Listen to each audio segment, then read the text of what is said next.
But it's important that I say that from the place I represent, that is Kiharu, because debt, money, budget, everything is about impact.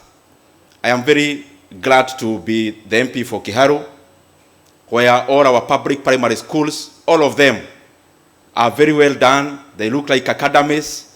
All our classrooms in our primary schools are tiled, courtesy of NGCDF. It's also important I highlight that in Kiharu we run a program called Kiharu Masomo Bora.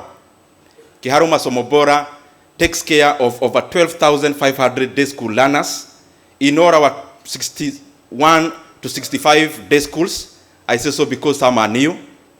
And school fees in Kiharu, in all our public day schools, that is secondary schools, we have subsidized, and school fees is only 1,000 per term. And learners eat in school in Kiharu, they eat in school from Monday to Saturday in all our day schools, and they actually eat chapati every last Friday of the month. I mean, I'm not promising. They have been doing that for the last 1 year, because I know there are many stories around that. So you can verify it is there, and I'm very, very proud to be having that kind of impact. And the impact is also in figures in terms of a transition, the people joining Kiharu from other places, and I'm very glad. So, budget committee only deals with expenditure, where the money is going. There is actually a committee in Parliament called Debt and Privatization. And therefore, the issues I talk about debt is not based on where I was.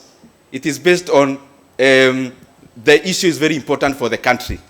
There is a substantive committee with a chairman in Parliament dealing with debt. The revenue side also, there is a committee called Finance. Finance deals with taxes and where the money is coming from. The economy of Kenya is projected to be around $131 billion by end of this year. That means it's allowed 60.9 trillion, thereabout. The debt in Kenya is 12.5 trillion now. So when we talk about debt to GDP ratio, we must never massage the denominator. Because you can just take your calculator now, tell me 12.5 divided by 16.9, whether it is 64% as he presented. It is actually over 70% debt to GDP ratio.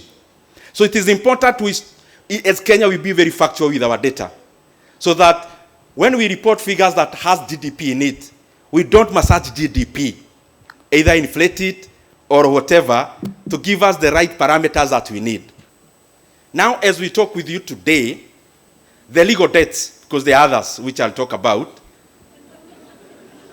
the legal debt is 12.5 trillion Kenya shillings. And therefore, in that span of less than 3 years, Kenya has borrowed 3.8 trillion Kenya shillings. And therefore, Kenya is borrowing 1.25 trillion Kenya shillings every year. And therefore, the money Kibaki borrowed in 10 years, we are borrowing every year. And therefore, every day, we are borrowing 3.5 billion shillings every day. So this conference will be here for a week. So by the time you go back to Nairobi, you can do the calculations. Because it is important for a country to maintain one book of debt. And I've been talking about this issue because of the enormity of its importance.